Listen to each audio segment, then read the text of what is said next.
Bismillahirrahmanirrahim. Alhamdulillahirabbil alamin wassalatu wassalamu ala asyrafil anbiya'i wal mursalin wa ala alihi wa sahbihi ajma'in. Subhanaka la ilma lana illa ma 'allamtana innaka antal alimul hakim. Rabbi shrah li sadri wa yassir li amri wahlul 'uqdatam min lisani yafqahu qawli. Amma ba'd. Alhamdulillah ala nikmatil Islam, alhamdulillah ala nikmatil iman, wa kafa biha min ni'mah. Alhamdulillah, segala puji bagi Allah Subhanahu wa taala yang menyehatkan kita, yang menyempatkan kita, yang memberi langkah-langkah kepada kita untuk duduk di majelis-majelis semacam ini, majelis yang di dalamnya disebutkan tentang Allah, disebutkan tentang Rasulullah, disebutkan tentang orang-orang soleh, disebutkan tentang orang-orang mulia di sisi Allah Subhanahu wa taala. Semoga kita semuanya diistiqomahkan, semoga kita semuanya selalu diberi rahmat dan juga ampunan sama Allah taala, dan kita selalu hidup di dalam keridhaan kepada Allah, radiyatan mardiyah, ridho kita kepada Allah taala atas setiap ketentuan yang Allah taala takdirkan untuk menjadi jalan kehidupan kita, sehingga Allah taala pun juga ridho kepada kita. Kalau minggu-minggu yang lalu kita membahas tentang adabul Jum'ah atau adabnya hari Jumat, di mana memang hari Jumat ini adalah hari mulia yang Allah taala muliakan untuk umatnya Rasulullah sallallahu alaihi wasallam. Orang Yahudi punya hari Sabtu, orang Kristen atau orang Nasrani punya hari Ahad. Maka Allah taala mengkhususkan untuk umat Islam ini Jumat, Sabtu, Ahad ini menjadi sesuatu yang mulia. Tapi dari 3 hari ini yang paling mulia adalah hari Jumat. Adalah hari Jumat. Jadi karena datangnya setiap minggu, banyak orang menganggapnya sebagai sesuatu yang biasa-biasa aja. Setiap minggu datang Jumat, setiap minggu datang Jumat. Jadi seperti yang dikatakan sama para ulama, sesungguhnya kalau sesuatu itu semakin kita itu sering bermuamalah dengannya, maka nilainya itu menjadi turun. Nilainya itu biasanya menjadi turun. Nah, disitulah letak istilahnya letak pahala dari Allah taala atau letak ujiannya itu di situ. Orang kalau terbiasa dengan sesuatu biasanya nilainya itu turun. Pian kalau masuk atau berkunjung ke pondok yang di situ menghafalkan Al-Qur'an, pondok Quran, dino-dino yang dipegang Al-Qur'an, pagi megang Quran, siang megang Quran, sore megang Quran, malam juga megang Al-Qur'an. Maka kita akan mendapati anak-anak pesantren ini sama muamalahnya sama Al-Qur'an ini kadang-kadang biasa nih rodok sembrono. Quran ditaruh saenake dhewe, Qurannya ditaruh di tempat. Kalau kita megang Al-Qur'an istilahnya diginikan terus nanti dicium. Anak-anak pondok wis kayak dikempit kayak barang biasa ngoten. Karena memang hari-hari bersama Al-Qur'an. Disitulah ujiannya. Di situ ujiannya. Jangan kalau melihat orang-orang berangkat haji atau berangkat haji biasanya yang durasinya itu panjang. Kalau orang umroh kadang 10 hari, 17 hari, ini semangat terus setiap harinya. Umrah. Nanti ziarah ke sini. Nah, tapi kalau orang-orang yang lama tinggal di situ atau sering sekali berangkat umroh, hari pertama sholatnya neng masjid, hari kedua neng pelataran masjid, hari ketiga neng terasane hotel. Hari kelima neng hotel dusan. Apalagi kalau masjid-masjid atau hotel-hotel yang ada di sekitaran Ka'bah, orang-orang berduit, orang-orang yang bisa bayar mahal untuk tinggal di hotel yang paling dekat dengan haram, itu nilainya Ka'bah itu juga turun. Nilai karena nganggapnya kerep aku rene, biasa, menjadi sesuatu yang biasa. Nah, ini yang kita takutkan. Ini yang kita takutkan. Ini yang harus selalu kita usahakan untuk selalu tumbuh. Piye carane? Orang berbakti sama orang tua ini kenapa kok sulit? Karena dari kecil kita bareng-bareng sama orang tua kita. Sing dulangi, sing nyewoki, sing ngedusi, gitu. Akhirnya nilai atau istilahnya nilai antara kita dengan orang tua ini kita nganggapnya orang tua ya pokoknya wong tua ngasih makan kita itu memang kewajiban mereka. Mandikan kita itu memang kewajibannya mereka. Ngeramut awake dhewe memang kewajibannya mereka. Padahal nilainya di situ. Nggih. Nilai kenapa kok birrul walidain itu pahalanya besar sekali di sisi Allah Taala? Bahkan dikatakan Allah Taala itu enggak pernah menggandengkan ridhonya kecuali dengan ridhonya orang tua. Gandengkan tentang ketakwaan atau iman sama Allah Ta'ala kecuali digandeng sama birrul walidain, digandeng sama berbakti sama orang tua. Kenapa birrul walidain ini pahalanya besar? Karena biasanya kebanyakan orang nilai atau rasa di dalam hati itu turun ketika seseorang itu selalu atau seringkali bermuamalah dengan mereka. Bahkan ada satu perkataan dari para ulama yang mengatakan awwalu man hurima min barakatil wali ahlu.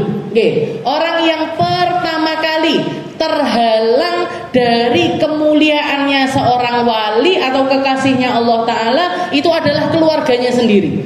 Kenapa kok keluarganya sendiri yang malah justru terhalang dari berkahnya seorang wali? Karena mereka nganggapnya alah iki lo dulurku, ini lo kakekku, oh ini lo. Nah, ini yang bikin nilainya itu menjadi turun. Ini dan cara naikinnya gimana? Cara naikinnya ya dekatkan diri kepada aturannya Allah, dekatkan diri dengan aturannya Rasulullah Shallallahu Alaihi Wasallam yang akan membuat rasa-rasa ini selalu tumbuh atau minimal nggak sampai mudhuh, nggak sampai turun penghormatannya kita sama Al-Quran, penghormatannya kita sama orang tua, penghormatannya kita sama orang-orang yang mulia. Ini nggak akan turun meskipun kita itu seringkali bermuamalah dengan perkara-perkara tersebut. Begitu juga dengan hari Jumat. Hari Jumat ujiannya kita setiap hari Jumat ini apa? Masih tetap enggak nilai kita di dalam menghormati Jumat itu sendiri walaupun datangnya itu setiap minggu. Hari kemarin-kemarin kita kan juga bahas bahkan Jumat ini keafdoliannya di sisi Allah Ta'ala mengungguli hari raya Idul Adha ataupun hari raya Idul Fitri sekalipun. Padahal kalau kita lihat orang kalau hari raya Idul Adha Idul Fitri pian delok dhewe hebohe kaya apa nggih to omahe diresiki nanti berangkat salat Id iki dingge rukuh iki rukuhku iki sajadahe iki kelambine iki ini untuk salat Id nggih karena datangnya memang setahun sekali tapi hari Jumat ada yang kayak gitu engko kelambiku Jumat iki parfume iki sajadahe iki ndak kumblas klumbus budak nggone masjid.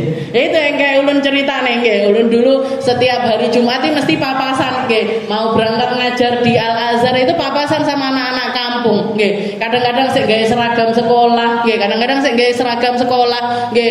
Seragam sekolah ini berarti apa? Dari pagi kan dipakainya nggih. Lewat gitu seng ambune nggih. Iki apa ora didusi karo mboke apa ndak disuruh mandi apa ndak dicepakne kelambi putih ndak didandan. Nah, kan berarti tidak merasa kalau hari Jumat itu sebagai satu hari yang istimewa. Nah, setelah kita menyelesaikan adabul Jum'ah, maka kita masuk ke adabus siyam, adab berpuasa. Adab di dalam berpuasa. Salah satu syariat yang Allah Ta'ala berikan kepada umat manusia, karena puasa ini bukan cuma untuk orang Islam saja, tapi umat-umat terdahulu mulai dari zamannya Nabi Adam, juga para nabi-nabi Allah, para rasul-rasulnya Allah itu semuanya kebagian syariat puasa. Jadi syariat puasa ini termasuk syariah al-qadimah, termasuk syariat lawas. Lawas itu maksudnya nggak cuman dihadiahkan untuk Nabi Muhammad Sallallahu Alaihi Wasallam. Kenapa? Karena memang saking pentingnya puasa. Allah Ta'ala mengatakan di dalam Al-Quran, ya ayyuhalladzina amanu kutiba alaikumus siyam kama kutiba alal ladzina min qablikum la'allakum tattaqun. Wahai orang-orang yang beriman, aku syariatkan atau aku wajibkan kepada kalian untuk melaksanakan puasa biar sebagaimana umat terdahulu juga puasa, biar apa? Biar kalian itu senantiasa punya rem. Takwa itu bisa ngerem, nggih. Arepe kepleset enek rime, nggih. Mau kebanteran enek rime, nggih. Jadi ada rem untuk biar nggak sampai kebablasan di dalam segala sesuatu. Biar kita punya kontrol diri, nggih. Biar kita punya kontrol diri. Bukan kita yang diatur sama hawa nafsu, tapi hawa nafsu yang kita atur. Itu fungsinya puasa, la'allakum tattaqun. Bahkan Nabi Muhammad ini juga kita ada di hari-hari menjelang tanggal 10 dari bulan Muharram. Kalau enggak Selasa nggih Rebu, itu tanggal 10 Muharram, hari yang istimewa di sisi Allah Taala.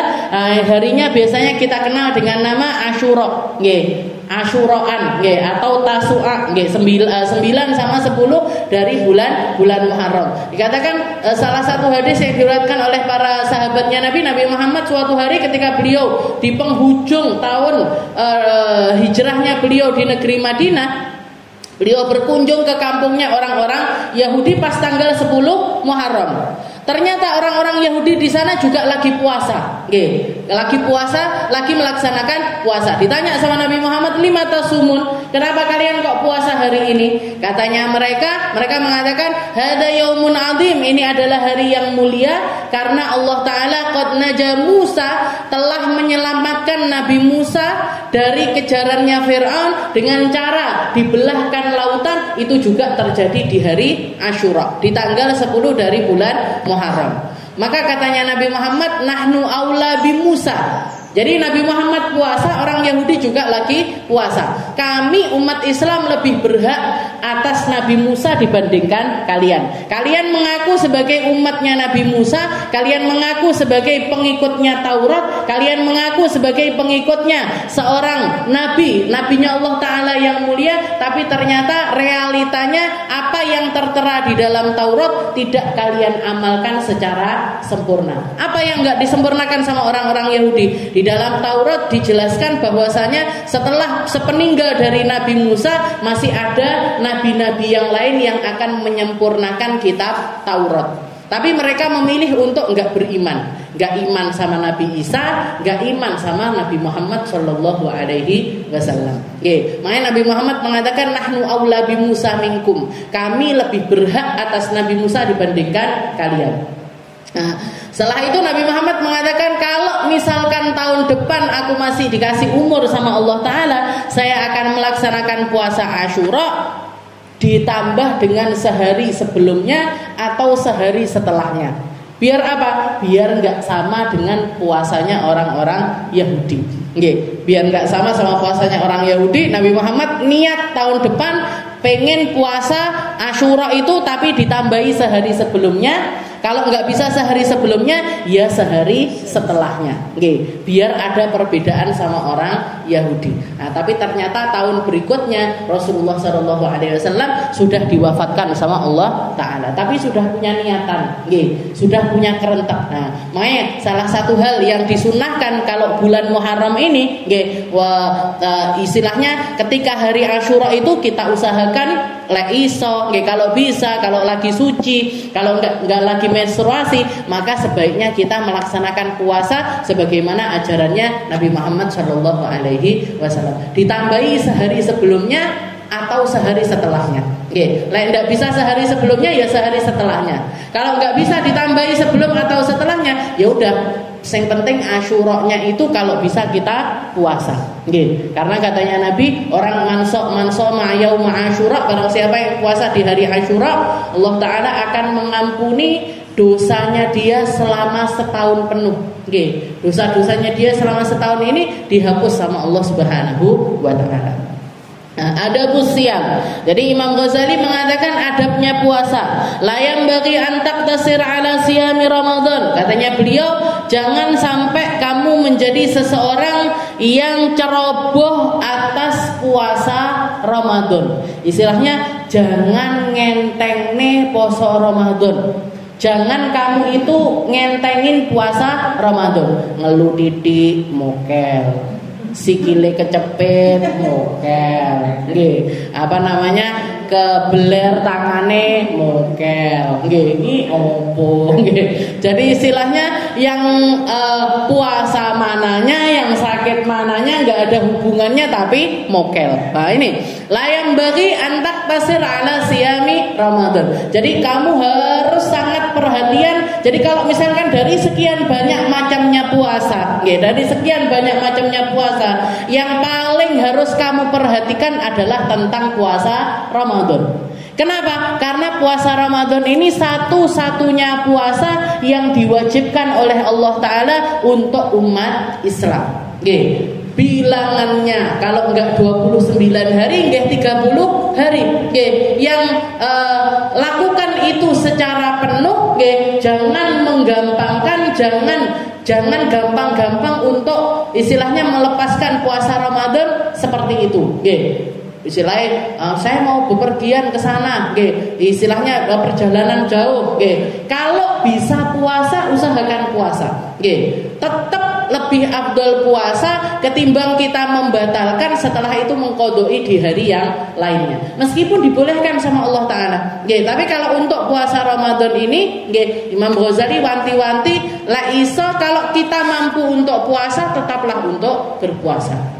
Karena satu hari Ramadan gak akan pernah bisa tergantikan dengan berapapun bilangan puasa di selain bulan Ramadan. Nilai pahalanya gak akan pernah sama, kecuali kalau memang kita lagi halangan. Kecuali kalau memang kita di saat yang memang diharamkan untuk puasa, kayak menstruasi, nifas, nah ini memang nggak boleh puasa, dan kalaupun puasa nggak sah gian. Tapi kalau misalkan nggak dalam keadaan seperti itu, hendaknya kita ini sangat hati-hati dengan puasa Ramadan. Fatatrukut tijarah bin nawafil wa kasbid darajatil aliyah fil faradis.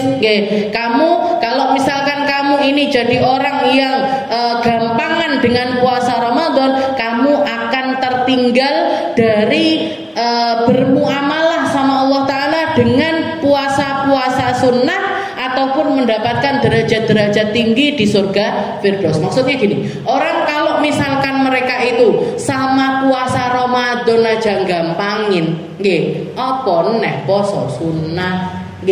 Orang kalau sholat wajib aja gampangin, apalagi dengan sholat sunnah.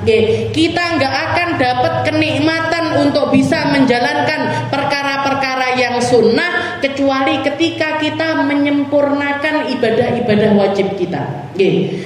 Rasa atau faedah atau pahala dari sedekah sunnahnya kita nggak akan bisa kita dapatkan kecuali kalau kita nyempurnakan zakatnya kita, nyempurnakan zakat fitrah ataupun zakat malnya kita. Jadi yang wajib-wajib ini kudu ditenani dhisik, ditenani bahkan sampai ke tingkat sempurna, sampai kita itu ke tingkat di mana kita itu sangat berhati-hati dengan perkara-perkara wajib itu tadi. Puasa wajib, sholat wajib, sedekah wajib, bepergian yang wajib, bepergian yang wajib. Apa bepergian yang wajib ini tadi? Budal haji, berangkat untuk melaksanakan ibadah haji. Jadi istilahnya berarti nggak boleh kemana-mana kalau kita belum berhaji, mboten napa-napa, tapi jangan sampai melupakan dengan safar wajib ini tadi. Bahkan kalau misalkan kita mau bepergian ke tempat-tempat yang lain, misalkan pian mau ziarah wali-wali, mau ziarah ke tempatnya orang-orang soleh, ke tempatnya orang-orang yang baik-baik, kita niatkan, ya Allah, sebagaimana Engkau memudahkan langkah kaki saya untuk berangkat ke tempatnya wali-wali ini tadi, mudahkan juga kaki saya untuk menginjakkan di tempat haram, di Masjidil Haram, di Masjid Nabawinya Nabi Muhammad SAW. Gampangkan untuk ziarah ke Madinah, gampangkan untuk ibadah di Mekah. Sambil nyelengi, sambil terus nyelengi biar kita dapat porsi dari perjalanan tersebut. Jadi sesuatu yang diwajibkan sama Allah Ta'ala ini harus menjadi sesuatu yang pokok, harus menjadi sesuatu yang pokok, karena ini semuanya pondasinya. Semua yang kita bangun di atasnya, kita puasa sunnah perhatian, kita sholat sunnah perhatian, sedekah sunnah perhatian, tapi kok wajib ini tadi keteteran, nggih. Ini kayak orang bangun bangunan indah di atas pondasi-pondasi yang lemah. Garek apa? Garek ngenteni ambruke, nggih. Tinggal nunggu ambruknya saja, nggih. Jadi kata Ibnu Fatatruqut tijarah bin nawafil wa kasbi darajatil aliyah fil faradis. Kalau kamu sudah enggak perhatian sama puasa wajibmu, atau gampangkan dengan puasa wajibmu, kamu akan lebih gampang lagi untuk meninggalkan perkara-perkara yang sunnah. Dan kalau kamu meninggalkan perkara-perkara sunnah, kamu enggak akan dapat jatah dari surga Firdaus yang tinggi di sisi Allah Ta'ala. Ngimpi istilahnya. Gampangnya beliau itu ngomong, mimpi kamu kalau pengen masuk ke surga Firdaus, tapi perkara wajib kamu keteteran, dan ketika kamu keteteran di perkara wajib, perkara sunnahmu juga akan terhalang. Fatatahassar idza nadarta ila shaimin kama tandur ilal kaukabid durri wa hum fi a'la illiyin. Setelah itu beliau mengatakan fatatahassar, dan kamu akan sangat menyesal sekali ketika di saat kamu nanti melihat orang-orang para ahli puasa itu ditempatkan sama Allah Ta'ala di surga yang tertinggi, seperti kamu melihat ke atas bintang-bintang yang ada di atas langit. Mereka di atas langit sana, mereka tinggi menjulang dalam keadaan yang mulia, dalam keadaan yang bersinar, dalam keadaan yang indah, nikmat di sisi Allah Ta'ala, dan kamu garek ngaplotok. Ya jatuh biyen, ya seandainya saya kayak orang-orang itu dulu, nggih. Jadi Imam Ghazali ngasih perumpamaannya itu gampang sekali, gampang kita bayangkan, nggih. Kamu nanti ngaplo, kamu nanti akan menyesal ketika melihat orang-orang para ahli puasa itu ditempatkan sama Allah Ta'ala di tempat yang luar biasa tinggi, dan itu semuanya terhalang untuk dirimu. Nggih, garek ngene tok. Mereka jadi apa, kita jadi apa. Mereka di tempat mana, kita di tempat yang mana. Oke, jangan sampai kamu termasuk dari orang-orang yang menyesal tersebut. Wahum fi a'la illiyin, dan mereka ada di surga yang tertinggi. Wal ayyamul fadilah allati syahidatil akhbar bi syarafiha wa jazilit thawafi siyamiha. Ini tadi tentang perkara wajib. Ya, perkara wajib ini jangan sampai kita itu teledor di dalamnya. Ya, jangan sampai kita teledor di dalamnya. Setelah itu beliau nambahkan wal ayyamul fadilah. Nggih. Lalu kalau kamu sudah menyempurnakan puasa wajibmu, puasa Ramadanmu, nggih.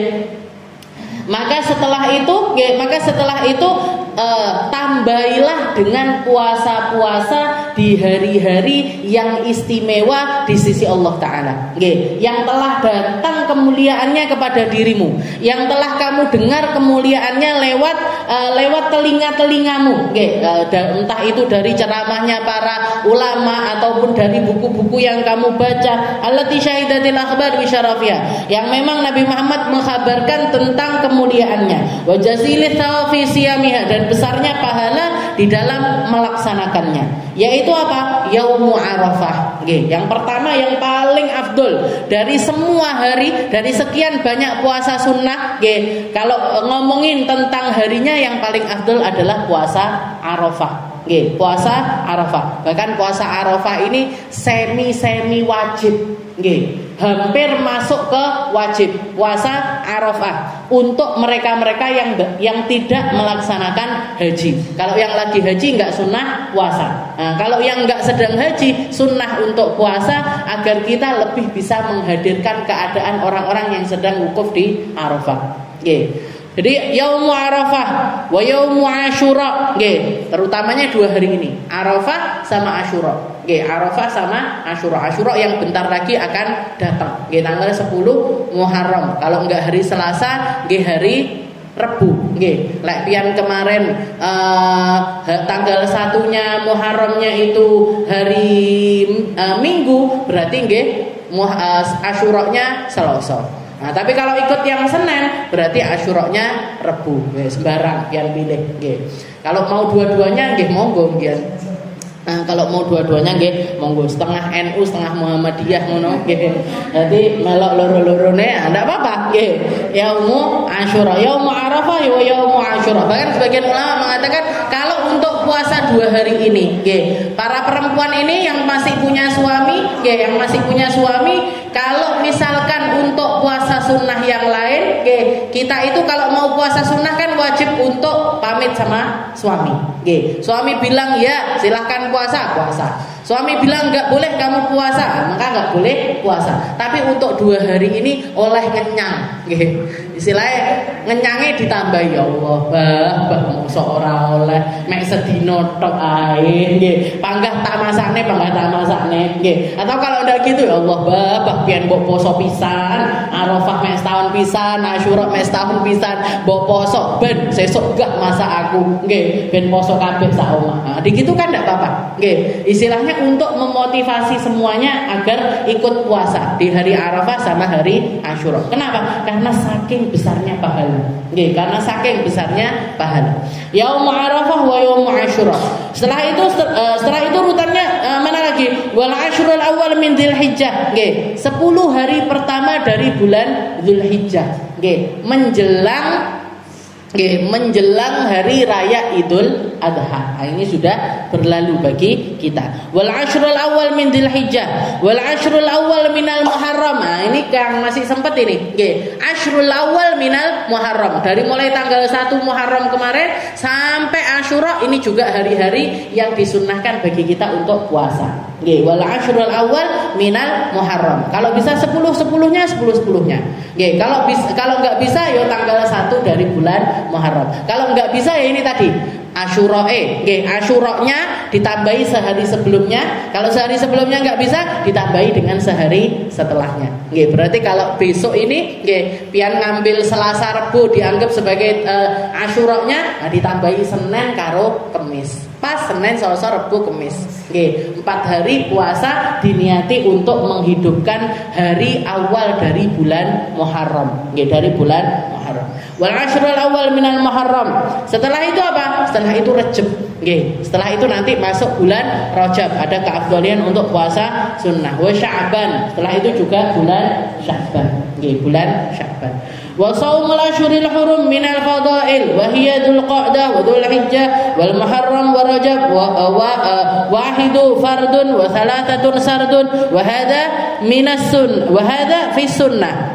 Juga yang afdol dari bulan-bulan yang lainnya dari sepanjang tahun ini, yang dianjurkan sama Nabi Muhammad untuk memperbanyak puasa adalah ketika berada di bulan-bulan haram. Bulan-bulan haram ini apa?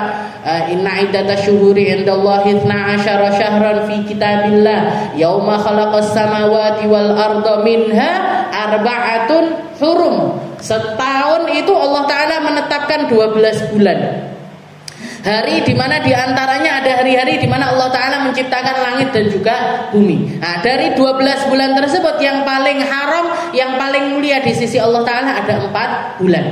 Keterangannya di sunnahnya Nabi Muhammad SAW. 4 bulan ini 3 berturut-turut, 1 sendirian. 3 berturut-turut, 1 sendirian. Yang berturut-turut apa? Dzulqa'dah, Dzulhijjah, Muharram. Dzulqa'dah, Dzulhijjah, Muharram. Ini bulan-bulan yang sunnah untuk memperbanyak puasa. 1 sendirian, 1 sardun, 1 sendirian. Apa itu? Bulan Rajab. Jadi Dzulqa'dah, Dzulhijjah, Muharram sama Rajab. Ini sunnah untuk memperbanyak puasa. Di antaranya juga ada yang mengatakan di hari-hari di bulan-bulan haram ini sunnah untuk melaksanakan puasa Kemis, Jumat, Sabtu disambung. Kemis, Jumat, Sabtu disambung. Terserah mau Kemis pertama, mau Kemis kedua, mau Kemis ketiga, mau Kemis terakhir. Pokoknya ada Kemis, Jumat, Sabtu yang disambung. Katanya para ulama yang puasa di bulan haram, di kitab Kanzun Najah itu disebutkan barang siapa yang puasa Kemis, Jumat, Sabtu nyambung dan itu nepati bulan-bulan haram, pahalanya kayak orang puasa 70 tahun. Pahalanya kayak orang puasa 70 tahun. Sekali 1 paket 3 hari itu tadi pahalanya seperti orang yang berpuasa selama 70 tahun. Lek pian ngambil 2 paket ya berarti 140 tahun. Lek pian ngambil 3 paket berarti 210 tahun. Sopo sing iso punya umur sampai segitu? Siapa yang bisa punya umur sampai puluhan atau sampai ratusan tahun? Itu enggak mungkin. Jadi kalau kita mau nambah pahala puasa kita nih ngambil 3 hari dari bulan-bulan haram. Kemis, Jumat, Sabtu. Wa Dzulhijjah wa hadza fi sunnah. Ini yang disebutkan di dalam sunnah. Wa amma fi syahr, nggih. Setelah itu, jadi ini yang puasa sunnah yang datangnya itu tahunan. Yang tadi kita sebutkan itu puasa sunnah yang datangnya itu tahunan. Arafah, Asyura, bulan Rajab, bulan Muharram, Dzulqa'dah, Dzulhijjah, itu kan datangnya setiap tahun. Nah, setelah itu ada juga wa amma fi syahr, ada puasa-puasa sunnah yang dianjurkan itu dan datangnya itu setiap bulan. Oke, datangnya itu per bulan ada kesunahan untuk melaksanakannya. Wa amma fi syahr fa awwaluhu wa awsatuhu wa akhiruhu wal ayyamul bid wa hiya tsalitsah asyar wal rabi' asyar wal khamis asyar. Oke. Jadi kalau misalkan yang bulanan yang sunnah untuk kita puasa awal bulan, akhir bulan sama tengah bulan. Oke, awal bulan, akhir bulan sama tengah bulan. Atau gampangnya ayyamul bid wa ayyamus sud. Hari-hari putih sama hari-hari hitam. Hari-hari putih itu kapan? Tanggal 13, 14, 15 tengah bulan. Tapi pakai bulan Hijriyah, pakainya bulan Hijriyah, Muharram, Dzulqa'dah. Jadi pakai tanggalan Hijriyah, bukan pakai tanggalan Syamsiyah, bukan pakai tanggalan Januari, Februari, Maret niku. Jadi ayyamul bid, hari putih kapan? 13, 14, 15. Kenapa kok dikasih nama ayyamul bid? Kenapa kok dikasih nama hari putih? Karena kalau kita lihat di tanggal-tanggal tersebut, malam hari kita akan lihat bulan itu sempurna. Dalam keadaan purnama, lagi terang-terangnya. Jadi kalau dilihat itu warnanya putih. Orang sekarang jarang melihat bulan. Wong-wong biyen kan sering gitu. Lah wis padang bulan ngono dolan sampai bengi. Tapi cilikane ulun ya wis ndak bisa. Cilikane pian koyoke. Jadi tanggal 13, 14, 15 itu dinamakan dengan ayyamul bid. Ada juga namanya ayyamus sud. Ayyamus sud itu apa? Hari hitam. Kenapa? Karena bulan nggak kelihatan sama sekali di hari-hari tersebut. Yaitu tanggal 28, 29, 30. 28, 29, 30 di setiap akhir bulan. 28, 29, 30. Kalau tanggalannya sampai 29 toh gimana? Berarti 28, 29 sama tanggal 1 awal bulan. Nah, itu namanya adalah ayyamus sud, hari-hari hitam. Karena biasanya bulan cuman ndak sak seret gitu toh. Jadi malam itu akan terlihat sangat gelap sekali. Tapi karena banyaknya lampu zaman sekarang malah jarang orang ndeloki bulan. Bulan sabit kapan tekone, bulan gak sabit kapan tekone, bulan purnama kapan gak kelihatan semua. Nah ini yang puasa sunnah yang datangnya itu setiap bulan. Ayyamul bid, ayyamus sud. Ayyamul bid, ayyamus sud. Katanya Nabi, barang siapa yang puasa setiap bulannya itu 3 hari, yaitu ayyamul bid itu tadi, satu harinya dikasih pahala sama Allah Ta'ala kayak orang puasa 10 hari. Kayak orang puasa 10 hari. Berarti 3 hari dia puasa selama 1 bulan kayak orang puasa sebulan penuh. Seperti orang yang berpuasa sebulan penuh. Kalau ini rutin selama setahun, maka dia kayak orang yang puasa setiap hari sepanjang tahun. Setiap hari sepanjang tahun. Wa amma fi syahr fa awwalu wa awsatu wa akhiru wal ayyamul bid wa hiya tsalitsah asyar wal rabi' asyar wal khamis asyar. Nah, setelah itu wa amma fil usbu'. Sekarang juga ada kesunahan untuk puasa yang datangnya itu mingguan. Jadi ada tahunan, ada bulanan, ada mingguan. Nah, yang mingguan apa? Wa amma fil usbu' fal itsnain wal khamis wal jum'ah. Senin Kamis. Puasa Senin Kamis. Nabi Muhammad ketika ditanya, "Lima tasum ya Rasul?" Ketika hari Senin, "Kenapa kok jenengan puasa setiap hari Senin ya Rasul?" Jawabannya Nabi, "Dzalika yauma wulidtu." Karena hari Senin itu hari aku dilahirkan. Jadi Nabi Muhammad itu ngerayain ulang tahunnya enggak setahun sekali, tapi setiap minggu. Setiap minggu beliau merayakan ulang tahunnya, tapi cara perayaannya Nabi Muhammad adalah dengan melaksanakan puasa. Dan ketika ditanya, kenapa ya Rasul kok puasa hari Kamis? Jangan kok puasa hari Kamis, kenapa? Katanya Nabi, karena itu adalah hari di mana amal setiap hamba itu dinaikkan untuk dilaporkan kepada Allah Subhanahu wa ta'ala. Dan aku ingin laporan terakhir amalku selama seminggu ini, aku dalam keadaan berpuasa. Pengennya hari itu ketika amalan seminggu dilaporkan sama Allah Ta'ala, aku itu dilaporkan dalam keadaan berpuasa. Fal itsnain wal khamis wal jum'ah. Kalau kita puasa Kamis, ada kesunahan untuk nyambung sama Jumat.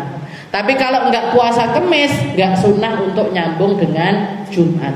Karena nyendirikan puasa hari Jumat itu hukumnya makruh. Jadi ketika Rasulullah masuk ke salah satu istrinya di hari Jumat, beliaunya lagi puasa, Ditanya sama Nabi Muhammad, kemarin kamu puasa apa enggak? Enggak ya Rasul. Besok kamu pengen puasa apa enggak? Enggak ya Rasul. Maka batalkan. Berarti apa? Makruh nyendirikan hari Jumat. Kalau kita puasa hari Kamis, maka boleh nyambung dengan hari Jumat. Fal itsnain wal khamis wal jum'ah. Fakaffir dzunubal usbu biyaumil itsnain wal khamis wal jum'ah. Maka gugurkanlah dosamu dengan kamu merutinkan melaksanakan puasa Senin, Kamis dan juga Jumat. Niatkan puasa 3 hari ini tadi untuk menghapus dosa kita selama satu minggu. Jadi puasa sunnah itu banyak sekali pilihannya. Ada yang datangnya bulanan, ada yang datangnya tahunan, ada yang datangnya bulanan, ada yang datangnya mingguan. Dan juga ada yang kalau pengen puasa itu menjadi lifestyle, istilahnya lifestyle itu gaya hidup. Pengen melek poso terus, pengen puasa terus gimana? Kalau saya pengen puasa terus gimana? Ada pilihannya. Boleh, ada yang mengatakan boleh melaksanakan puasa dengan puasa dahar. Puasa dahar ini apa? Puasa setiap hari. Puasa setiap hari. Selain hari-hari yang diharamkan sama Allah Ta'ala, kayak puasa hari raya Idul Adha, Idul Fitri, Ayamut Tasyrik, itu memang gak boleh puasa. Selain itu tapi puasa terus, boleh apa enggak? Boleh. Nama puasanya apa? Puasa dahar. Puasa setiap hari. Puasa setiap hari. Niatnya pripun ya? Nawaitu saumad dahar. Ya Allah, saya niat puasa setiap hari. Niat puasa setiap hari. Nah, niat puasa setiap hari ini nggak harus seumur hidup kita puasa seperti itu, nggak harus. Misalkan melek, ya Allah, pengen jajal ngamalne puasa dahar. Pengen ngamalkan puasa dahar. Kita niat puasa seminggu seminggu bentino poso, silahkan. Kuat lagi ditambahi 2 minggu puasa terus-terusan, monggo. Sebulan monggo, 2 bulan monggo, 3 bulan monggo, setahun monggo. Tapi kalau kita pengen ngamalnya loh, istilahnya nyicipi rasanya puasa setiap hari itu seperti apa. Nah itu, jadi ada yang namanya puasa dahar. Ada lagi yang namanya puasa Daud. Puasanya Nabiullah Daud ini puasa yang nilai pahalanya itu tertinggi. Semua pahala-pahala sunnah ini tadi, mau hari Asyura, mau hari Arafah, mau hari-hari yang lainnya, itu di bawahnya puasa Daud. Jadi pahala puasa yang nilainya paling tinggi di sisi Allah Ta'ala itu adalah puasa Nabiullah Daud. Kayak gimana puasanya? Sehari puasa, sehari enggak. Sehari puasa, sehari enggak. Sehari puasa, sehari enggak. Itu namanya puasa Nabiullah Daud. Dicipi Bu, jadi biar tahu rasanya. Sesekali puasa Daud, sesekali puasa dahar. Ulun biyen pernah nyoba itu di pondok. Jadi setahun itu puasa dahar, setahunnya lagi puasa Daud. Setahun puasa dahar, setahun puasa Daud. Karena katanya guru saya Habib Segaf bilang, kalau punya ilmu itu diamalkan. Karena nanti ilmu kalau nggak diamalkan, nanti di hari kiamat itu teko, awakmu ngerti aku kok tidak mau amalnya. Kamu ngerti tentang aku kok tidak diamalkan. Tapi nggak harus setahun puasa Daud, setahun puasa dahar, nggak harus. Seminggu boleh, 2 minggu boleh, 3 minggu boleh. Tapi diniati. Dan orang kalau sudah komitmen untuk puasa Nabiullah Daud, sudah komitmen untuk puasa Nabiullah Daud, maka puasa yang lainnya itu sebaiknya ditinggalkan. Jadi kayak misalkan ada orang niat puasa Daud, ternyata datang bulan Muharram, datang bulan Muharram kayak gini ini tadi. Dilalah pas hari Asyura ternyata jadwalnya dia enggak puasa. Nah, besoknya baru jadwalnya dia untuk puasa. Gimana ini? Puasa Asyura apa puasa Nabiullah Daud? Lanjutkan aja puasa Nabiullah Daudnya. Kenapa? Karena pahalanya bahkan lebih tinggi daripada puasa Asyura. Tapi nanti berhentinya kapan ini puasa Daud ini? Yo kalau masuk Ramadan. Masuk Ramadan puasa setiap hari. Nanti habis Ramadan puasa Nabiullah Daud lagi, silakan. Ini puasa yang nilainya itu paling tinggi di sisi Allah Subhanahu wa taala. Wa amma fil usbuh fa innahu khamis wal jum'ah wa kaffir dunuba syahr bil yaumil awwal min asy-syahri wal yaumil awsat wal yaumil akhir wal yaumil bid wa kaffir dunuba sana bi siyami hadhil ayyam wal ashhuril madhkura. Jadi katanya beliau, hapuskan dosa mingguanmu dengan puasa Senin, Kamis, Jumat. Hapus dosa bulananmu dengan puasa Ayyamul Bid dan juga Ayyamus Sud, hari tengah dan juga hari akhir. Dan hapuslah dosa tahunanmu dengan melaksanakan puasa Asyura, Arafah dan puasa-puasa bulanan tahunan lainnya yang datangnya itu di setiap tahunnya. ولا تظن إذا سمت أن الصوم هو ترك الطعام والشراب والوقاء فقد قال رسول الله صلى الله عليه وسلم كم من صائم ليس له من صيامه إلا الجوع والعطش والله أعلم بالصواب. Insyaallah kita lanjutkan di pertemuan kita yang selanjutnya.